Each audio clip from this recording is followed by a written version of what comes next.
राजस्थान में विधानसभा की 199 सीटों पर मतदान संपन्न हो चुका है और 1800 से ज्यादा उम्मीदवारों का भविष्य ईवीएम में बंद हो चुका है। एक सीट पर कांग्रेस प्रत्याशी की मृत्यु होने के कारण मतदान स्थगित किया गया है।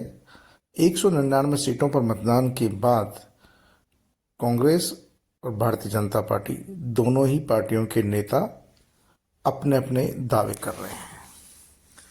वहीं आरएलपी राष्ट्रीय लोकतांत्रिक पार्टी के अध्यक्ष हनुमान बेनीवाल और आजाद समाज पार्टी के अध्यक्ष चंद्रशेखर आजाद का कहना है कि राजस्थान में कोई भी पार्टी उनके बगैर समर्थन के सरकार नहीं बना सकेगी।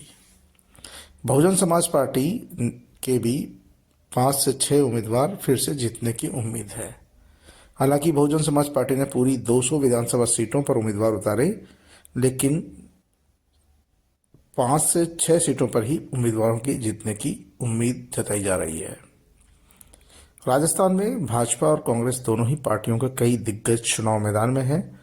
ऐसे में वो उनमें से कुछ दिग्गज चुनाव जीतने की स्थिति में भी है, लेकिन मतदान का प्रतिशत जिस तरह से बढ़ा है, हालांकि वर्ष 2018 की बात की जाए तो उससे मात्र 1% मतदान बढ़ा है। मतदान बढ़ने का मतलब कुछ जो राजनीतिक विश्लेषक है उनका कहना है कि वो सरकार के खिलाफ जाता है। तो उसका कहना है कि सरकार के समर्थन में भी मतदान कभी कभी हो जाता है। यदि सरकार के खिलाफ गया था तो पिछली बार भाजपा के खिलाफ गया तो कांग्रेस सत्ता में आई, और इस बार सरकार के खिलाफ जाएगा तो भाजपा सरकार में आएगी। लेकिन जमीनी हकीकत कुछ और मानी जा रही है। राजस्थान में इस बार त्रिशंकु सरकार बनने जा रही है। जी हाँ, ये मैं दावे के साथ कह सकता हूँ कि राजस्थान में इस बार किसी भी पार्टी को स्पष्ट बहुमत नहीं मिलेगा। हालांकि दोनों ही पार्टियों के नेता इस बात का दावा जरूर कर रहे हैं कि उन्होंने पूरा दमखम लगाया है और सरकार विरोधी माहौल भी बनाया है और उनकी पार्टी की सरकार बनाएगी। वहीं राजस्थान सरकार कांग्रेस पार्टी के नेताओं का दावा है कि उन्होंने काम करने में कोई कसर नहीं छोड़ी, विकास करने में कोई कसर नहीं छोड़ी। ऐसे में उनकी पार्टी को पूर्ण बहुमत मिल रहा है। निर्दलीय और आरएलपी समाजवादी पार्टी, माफ कीजिएगा, बहुजन समाज पार्टी के लोग भी इस बात का दावा कर रहे हैं कि उनके समर्थन के बिना कोई भी पार्टी सरकार नहीं बना सकेगी। ऐसी स्थिति में सबके अपने अपने कयास है, लेकिन जो सबसे बड़ा दावा किया जा रहा है कि राजस्थान में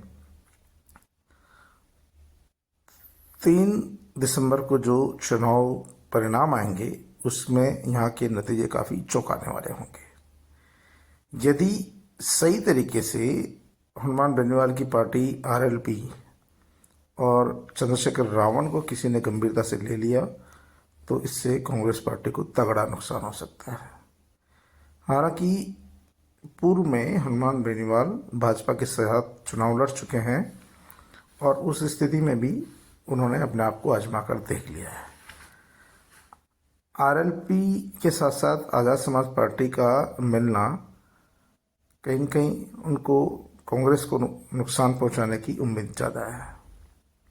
लेकिन राजस्थान में मुख्यमंत्री अशोक गहलोत की यहाँ पर सीधी लड़ाई पीएम मोदी से मानी गई और राजनीति के गलियारों में चर्चा भी इस बात की रही कि लोगों ने कहा कि राजस्थान में मुख्यमंत्री का काम गहलोत के रूप में अच्छा है। गहलोत ने राजस्थान में काम अच्छा किया है। राजस्थान में गहलोत जरूरी है तो देश में मोदी जरूरी है।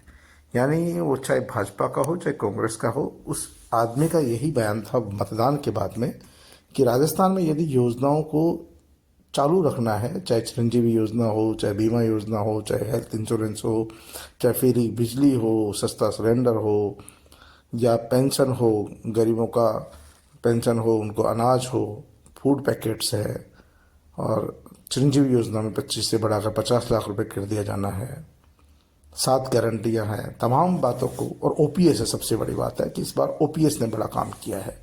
किसानों के जो किसान क्रेडिट कार्ड बनना है, जो छोटे व्यापारियों के लिए क्रेडिट कार्ड बनना है, ये तमाम बातों ने गहरा असर किया है। सबसे खास बात है कि पहला चुनाव मुख्यमंत्री अशोक गहलोत कर्मचारियों के कारण हारे। दूसरी बार जब चुनाव हुआ तो पार्टी की तरफ से ही उन्हें मुख्यमंत्री का दावेदार नहीं माना गया था। दूसरे चुनाव में सचिन पायलट आगे आ गए थे, पहले चुनाव में सीपी जोशी को आगे रखा गया और मुख्यमंत्री गहलोत को बैक फुट पर रखा गया था।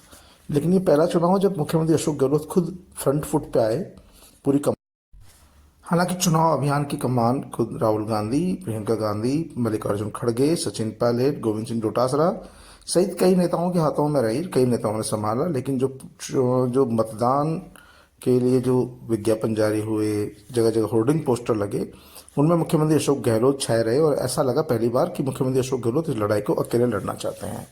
तो यदि पार्टी की हार होती है तो भी उसका ठीक रहा, मुख्यमंत्री अशोक गहलोत के सर पर छोड़ा जाएगा, और पार्टी की जीत होती है तो सामूहिक नेतृत्व को पहरा दिया जाएगा। लेकिन प्रदेश की जनता को ऐसा लग रहा था कि राजस्थान में जो चुनाव हो रहा है वो मुख्यमंत्री अशोक गहलोत वर्सेज पीएम मोदी हो रहा है, और लोगों का यह कहना था कि राजस्थान में मुख्यमंत्री के तौर पर अशोक गहलोत उनकी पहली पसंद है और देश में प्रधानमंत्री के तौर पर पहली पसंद के तौर पर पीएम मोदी ही है।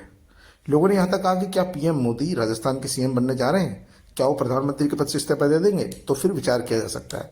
खुद मुख्यमंत्री अशोक गहलोत ने इस मुद्दे को बार बार उछाला। उन्होंने खुद ने कहा प्रधानमंत्री जी ये स्पष्ट कर दें कि क्या वो प्रधानमंत्री का पद छोड़कर मुख्यमंत्री का पद संभालेंगे। तो कहीं न कहीं इस बार की सीधी लड़ाई देखी गई जनता के बीच में। जनता में ये चर्चा का विषय रहा, राजनीतिक पार्टियों में भी चर्चा का विषय रहा, क्योंकि सबसे बड़ी गलती ये रही कि भारतीय जनता पार्टी ने राजस्थान में किसी एक चेहरे को आगे नहीं करके पीएम मोदी के चेहरे को आगे किया, जिससे लड़ाई राजस्थान में मुख्यमंत्री अशोक गहलोत वर्सेज पीएम मोदी हो गई। राजस्थान का खुद चेहरा कोई भी नहीं था। इस मुद्दे को बार बार कांग्रेस ने भी खूब जमकर उठाया। प्रियंका गांधी ने कहा कि पीएम मोदी को अपने स्थानीय नेताओं पर भरोसा नहीं है, इसलिए खुद के चेहरे पर वोट मांग रहे हैं। क्या उनको अपने नेताओं पर भरोसा नहीं है? ये भारतीय जनता पार्टी की रणनीति की सबसे बड़ी कमजोरी रही और यही सबसे बड़ी हार का कारण भी बनेगी, क्योंकि लोगों को लग रहा था कि यहाँ पर बीजेपी किसी भी नेता को मुख्यमंत्री बना सकती है। कई नेता इस दौड़ में रहे। वसुंधरा राजे के अलावा राज्यवर्धन सिंह राठौड़, दिया कुमारी, राजेंद्र सिंह राठौड़ और बाबा बालकनाथ तक का नाम यहाँ पर मुख्यमंत्री के तौर पर लिया जाने लगा, जबकि बाबा बालकनाथ का अनुभव कोई बहुत ज़्यादा नहीं है। तो ऐसी स्थिति में यहाँ पर जो लड़ाई राजस्थान की देखी गई वो मुख्यमंत्री अशोक गहलोत वर्सेस पीएम मोदी देखी गई। तो इसलिए यहाँ पर सीधा सीधा इस बार पहली बार कांग्रेस पार्टी ने मुख्यमंत्री अशोक गहलोत के नेतृत्व में पूरा चुनाव लड़ा। हालांकि मुख्यमंत्री का चेहरा उन्हें घोषित नहीं किया गया, लेकिन जिस तरह की लड़ाई हुई, जाहिर सी बात है कि इस लड़ाई में मुख्य चेहरा मुख्यमंत्री अशोक गहलोत ही रहे। सचिन पायलट इस मामले में काफी बैकफुट पर रहे। उन्होंने सिर्फ उन लोगों का समर्थन किया, उन लोगों की जनसभाएं की जिन्होंने मानेसर प्रकरण में सचिन पायलट का साथ दिया था। जिन लोगों ने मानेसर प्रकरण में उनके साथ नहीं निभाया या उनसे दूर हो गए, उनके पक्ष में वो प्रचार करने नहीं गए। हालांकि प्रियंका गांधी की रैली में जरूर हाजिर हुए और गुर्जर समाज ने भी इसमें खुले तौर पर नाराजगी जताई कि पहली बार सचिन पायलट को चेहरा नहीं बनाया गया। पिछली बार गुर्जर समाज के साथ धोखा हो गया और गुर्जर समाज ने जिन लोगों ने सचिन पायलट के खिलाफ बगावत की थी या विद्रोह किया था या साथ नहीं दिया था, उन लोगों के खिलाफ खुली रूप से वोट मांगे, चाहे उनमें ममता भूपेश हो, प्रशांत बैरवा हो, प्रसादी लाल मीणा हो, लक्ष्मण मीणा हो या दूसरे कोई भी नेता हो, उन तमाम लोगों के खिलाफ खुलकर वोट मांगे, वोट कास्ट किया। तो सचिन पायलट सिमट कर रह गए। उन्होंने इस बार खुलकर काम नहीं किया जितना उनको करना चाहिए था। वो चुनिंदा सीटों पर गए, जो उनके समर्थक थे उनकी सीटों पर गए। इसलिए गुर्जर समाज के लोगों ने भी जो उनके विरोधी थे उनसे चुन चुन कर बदला लिया, चाहे वो दूदू से बाबूलाल नागर हो, मंत्री ममता भूपेश हो, मंत्री रमेश मीणा हो, विधायक लक्ष्मण मीणा हो, मंत्री प्रसादी लाल मीणा हो, दानिश अब्रार हो। तमाम जगह पर गुर्जर समाज ने खुले रूप से उनका विरोध किया, उनके विरोध में वोट डाले और इस बार सचिन पायलट की अपील का असर नहीं हो सका। हालांकि जिन सीटों पर गुर्जर समाज के प्रतिनिधि चुनाव लड़ रहे थे, भले ही वो किसी भी पार्टी के थे, वहाँ पर गुर्जर समाज ने उन अपने जातिगत आधार पर उनको वोट कास्ट किया। हालांकि सचिन पायलट ने कहा कि हमें जाति नहीं देखनी चाहिए, हमें पार्टी देखनी चाहिए, पार्टी ने अच्छा काम किया है, पार्टी के समर्थन में मतदान करना चाहिए। और उन्होंने हर बार इस बात का दावा भी किया कि राजस्थान में कांग्रेस पार्टी की सरकार बनने जा रही है। लेकिन जो पिछले चुनाव में गुर्जर समाज का समर्थन सचिन पायलट के चक्कर में पूरी पार्टी के साथ था और हर सीट पर उन्होंने खुलकर और जोरदार तरीके से मतदान किया था, इस बार वो जोश और खरोश नहीं था, बल्कि उन्होंने सचिन पायलट के विरोधियों की हवा निकाल ली। और यदि ये सीटों पर कांग्रेस पार्टी हारती है तो इससे साफ हो जाएगा कि गुर्जर जो कहते हैं वो करते हैं। तो राजस्थान में कहीं न कहीं जो हवा का रुख रिवाज बदलता हुआ नजर आ रहा है, लेकिन कई परंपरा निभाती हुई दिख रही है। दूसरी ओर भारतीय जनता पार्टी में पूरा चुनाव पीएम मोदी के कंधों पर ही रहा, लेकिन वसुंधरा राजे ने इस बीच भी अपने समर्थक जो खास उनके चहेते रहे, उनके यहाँ पर चुनावी सभाएं की, लगातार चुनावी सभाएं की। और उन्होंने भाजपा के जो दूसरे नेता थे, जो अपने आप को मुख्यमंत्री का दावेदार समझते थे, वो तमाम नेता फंस कर रह गए अपनी ही सीटों पर। चाहे वो राजेंद्र सिंह राठौड़ हो, चाहे अर्जुन सिंह मेघवाल हो, चाहे दूसरे कोई नेता हो, वो तमाम लोग अपनी सीटों पर उलझ कर रह गए। लेकिन वसुंधरा राजे पूरे इलाके में घूमी और सब जगह उन्होंने जहां तक संभव हो सका प्रचार किया, पार्टी के लिए वोट मांगे। लेकिन क्योंकि इस बार मुख्यमंत्री के तौर पर उनका चेहरा सामने नहीं किया गया था, तो इसका असर पड़ा और उनके बार बार बयानों ने भी जनता में इस बात का असर डाला, क्योंकि उन्होंने कहा कि राजस्थान सरकार की मौजूदा जो सुविधाएं हैं, जो योजनाएं हैं, वो चालू रखने लायक नहीं है, उनको चालू नहीं रखा जाएगा। एक बार पीएम मोदी ने कहा कि हम योजनाओं को चालू रखेंगे, गहलोत जी की अच्छी योजनाएं हैं। दूसरी बार वसुंधरा ने बयान दिया कि नहीं, हम योजनाएं चालू नहीं रख पाएंगे, खजाना खाली हो जाएगा। लेकिन फिर भी उन्होंने कोशिश की कि भाजपा का चुनाव वो अपनी ओर खींचने की कोशिश की। हालांकि पार्टी का जो राष्ट्रीय नेतृत्व था, उन्होंने जानबूझकर वसुंधरा राजे को दरकिनार किया।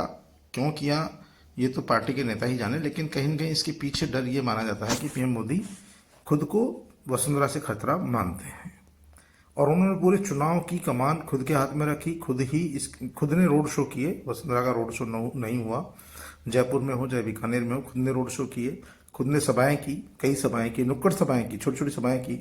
अमित शाह ने की, जेपी नड्डा ने की, राजनाथ सिंह ने की, वसुंधरा राजे ने की। लेकिन यहाँ पर बीजेपी से ये बड़ी चूक हो गई कि यहाँ पर जिस के नेतृत्व में, यानी वसुंधरा राजे के नेतृत्व में 2 चुनाव में 2/3 बहुमत आया हो, उन्हें दरकिनार किया गया, जानबूझकर इग्नोर किया गया और इसका असर सीधा मतदाताओं पर पड़ा। और यहाँ पर जो टक्कर गहलोत वर्सेस वसुंधरा होती थी, वो टक्कर नजर नहीं आई, क्योंकि यहाँ पर गहलोत वर्सेस मोदी हो गया। दूसरी ओर राजस्थान में राष्ट्रीय लोकतांत्रिक पार्टी के अध्यक्ष हनुमान बेनीवाल इस बार बड़ी ताकत के रूप में उभर कर आए, क्योंकि उन्हें आजाद समाज पार्टी के नेता चंद्रशेखर रावण का एक साथ मिल गया। दलित और जाट समाज का यहाँ पर गठबंधन हुआ। राजस्थान कई सीटों पर यह गठबंधन गुल खिला सकता है। और यदि वास्तव में आरएलपी और एएसपी ने मिलकर काम कर दिया, तो यहाँ पर कई स्थानों पर कांग्रेस पार्टी को तगड़ा नुकसान उठाना पड़ सकता है। जाट समाज को भी मुख्यतः कांग्रेस पार्टी का वोट बैंक माना जाता है और चंद्रशेखर आजाद तो दलित समाज की नेतागिरी ही करते हैं, तो पूरी पार्टी ही दलित समाज से जुड़ी हुई है उनकी। तो उन दलित समाज भी ज़्यादातर कांग्रेस का वोट बैंक माना जाता है। और ये दोनों ही वोट बैंक अगर कांग्रेस से खिसकता है तो इसका सीधा सीधा लाभ भारतीय जनता पार्टी को होगा। लेकिन माना यह जा रहा है कि यहाँ पर जो सरकारी कर्मचारी है, वो फैक्टर बड़ा काम किया है। सरकारी कर्मचारियों ने ओपीएस के नाम पर गहलोत सरकार को वोट दिया है।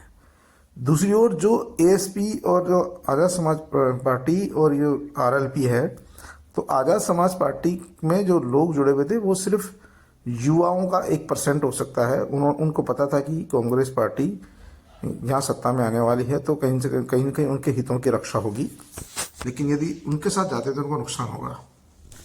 राजस्थान सरकार की जो ओपीएस योजना है, जो सस्ता गैस सिलेंडर है, फूड पैकेट्स योजना है, पेंशन योजना है, 7 गारंटियां है, निःशुल्क दवा योजना है, ये तमाम योजनाएं जो थी वो गहरा असर पब्लिक पर रखती है और इसका सबसे ज़्यादा फायदा भी दलित समाज। हालांकि हनुमान बेनीवाल और चंद्रशेखर आज़ाद ने राजस्थान में पूरी मेहनत की है, लगातार कई मीटिंगें की है, कई सभाएं की है और उनकी सभाओं में भीड़ भी उमड़ी है, लेकिन बताया जा रहा है कि इस भीड़ पर मुख्यमंत्री अशोक गहलोत की जो योजनाएं थी उनका गहरा असर देखा जा रहा है। उन योजनाओं के गहरे असर के चलते राजस्थान में जो कर्मचारी है वो ओपीएस योजना के समर्थन में कहीं न कहीं सरकार के पक्ष में वोट करते नजर आए। वहीं जो अधिकतर लोग हैं वो उनको निःशुल्क दवा योजना सबसे ज़्यादा प्रभावी रही। निःशुल्क दवा योजना के साथ में जो 10,000 रुपये महीना जो सालाना दिया जाएगा सरकार की ओर से, जो 7 गारंटियाँ दी गई है, पेंशन दिया गया, जो लैपटॉप देने की बात कही गई, स्कूटी देने की बात कही गई है, वजीफ़ा बढ़ाने की बात कही गई है, पेंशन में 10% वृद्धि की बात की गई है, ये तमाम बातें इन दोनों की मेहनत पर भी कहीं कहीं भारी नज़र आ रही है। और क्योंकि भारतीय जनता पार्टी ने अपने चुनावी घोषणा पत्र में इन योजनाओं को लागू रखने का कोई भरोसा नहीं दिया, उन्होंने ये भी नहीं कहा कि राजस्थान सरकार ने जो योजनाएं चालू की है उनको वो निरंतर रखेंगे। तो ऐसी स्थिति में लोगों में ये भावना घर कर गई कि जो योजनाएं चल रही है राजस्थान सरकार ने बनाई है, मुख्यमंत्री अशोक गहलोत जो चला रहा है, यानी कि अभी जो स्कूटियाँ दी जा रही है देवनारायण योजना के तहत, कालीबाई भील योजना के तहत, या मेधावी छात्राओं को उनका क्या होगा। दूसरी तरफ जो 10,000 रुपये सालाना महिलाओं को देने की बात कही गई है उसका क्या होगा। जो 25 लाख का बीमा था उसको बढ़ाकर 50 लाख किया गया, उसका क्या होगा, क्योंकि उसमें भामाशाह योजना का हवाला दिया है। भामाशाह योजना तो सिर्फ उन लोगों को मिलेगी जिसको राजस्थान का गेहूँ मिलता है, और राजस्थान का गेहूँ कितने लोगों को मिलता है सबको पता है, तो आम आदमी को उस योजना का लाभ ही नहीं मिल पाएगा भामाशाह का। तो ऐसी स्थिति में तमाम चीज़ें कहीं न कहीं जो गहलोत सरकार की योजनाएं थी वो इसमें काफ़ी प्रभावी नज़र आ रही है। और जब लोग वोट देने गए तब लोगों के दिमाग में एक ही रही कि कहीं अगर भारतीय जनता पार्टी की सरकार आ जाती है तो उनकी योजनाएं बंद हो जाएगी और इसका लाभ मिलना बंद हो जाएगा। लोगों को अपने बूढ़े माँ बाप नज़र आए, अपने बच्चे नज़र आए, बीवी नज़र आई, अपनी पत्नी नज़र आई और परिवार नज़र आया कि यदि ये योजना बंद हो जाती तो हमारा इलाज कैसे होगा। क्योंकि भामाशाह योजना में वो देख चुके, भुगत चुके, वहाँ पर उनको सिर्फ और सिर्फ जो राशन से जिनको गेहूँ मिलते थे, APL BPL, उनको ही इसका फ़ायदा मिलता था। एक तरफ तो PM मोदी कह रहे थे कि हम योजनाएं चालू रखेंगे, दूसरी तरफ वसुंधरा राजे कह रही थी कि हम योजनाएं चालू नहीं रखेंगे। तो इन बातों का भी असर गया है। और जो आकलन लगाया जा रहा है, राजस्थान में त्रिशंकु सरकार बनने जा रही है। कांग्रेस पार्टी को कहने को तो कुछ जो सर्वे है वो कह रहे हैं 120 सीटें मिल जाएगी, कुछ कह रहे हैं कि 115 से 125 सीटें भारतीय जनता पार्टी को मिलेगी, 80 से 85 कांग्रेस को मिलेगी, और कुछ कह रहे हैं कि भारतीय जनता पार्टी को 80-85 मिलेगी, कांग्रेस को 120-125 सीटें मिलेगी। हर तरह की बात हो रही है, लेकिन जो धरातल पर बात देखी जाए तो लगभग 80 से 85 सीटें कांग्रेस पार्टी को जीतती हुई नज़र आ रही है और 75 से 80 सीटें भारतीय जनता पार्टी जीतती हुई नज़र आ रही है। क्योंकि इस बार जो सबसे बड़ा तगड़ा मुकाबला हुआ है वो गहलोत वर्सेस मोदी जी में हुआ है, और लोगों का कहना था कि मोदी जी देश के प्रधानमंत्री बहुत अच्छे हैं, लेकिन राजस्थान के मुख्यमंत्री के तौर पर अशोक गहलोत ही ज़्यादा बेहतरीन है और उनकी योजनाओं से सबको लाभ मिला है। तो राजस्थान के जो नतीजे आने वाले 3 दिसंबर को, जो हमारा आकलन है, जो लोगों का आकलन है, उस आकलन के अनुसार त्रिशंकु सरकार बनने जा रही है, जिसमें जोड़ तोड़ करके मुख्यमंत्री अशोक गहलोत बनेंगे या फिर जोड़ तोड़ करके मुख्यमंत्री वसुंधरा राजे बन सकती है।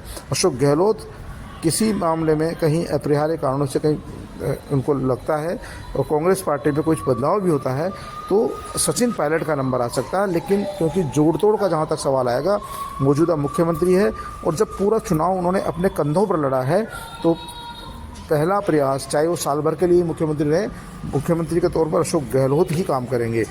और जहाँ तक भारतीय जनता पार्टी की बात है तो भारतीय जनता पार्टी में यदि बहुमत के करीब पहुँचती है तो जोड़ तोड़ में वसुंधरा राजे भी माहिर है और वसुंधरा राजे ही सबको साथ लेकर चल सकती है। तो वसुंधरा राजे का दावा काफ़ी मजबूत माना जा रहा है।